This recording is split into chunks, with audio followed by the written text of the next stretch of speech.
Pinili mo na ba ang buhay mo sa Panginoon? Amen. So, lalayo mo na ba lahat ng uri ng kasalanan at kasama dito sa mundo? Amen. Okay, ngayon ay babautismuhan kita sa ilang ministeryo na pinagkatiwala ng Diyos sa akin. Ngayon ay babautismuhan kita sa pangalan ng Ama, ng Anak, at ng Espiritu Santo. Okay, takpan mo ang iyong ilong.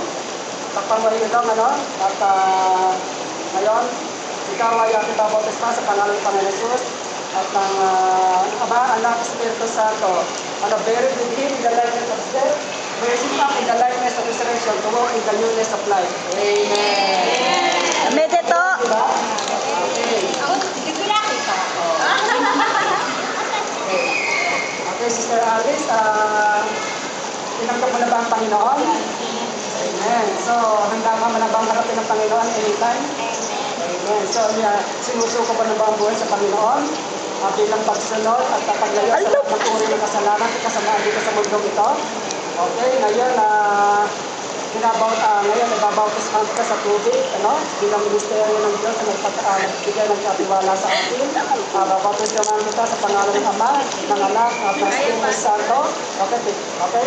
Very in the likeness of death, walking up in the likeness of the resurrection, to walk in the newness of life. Medyo to.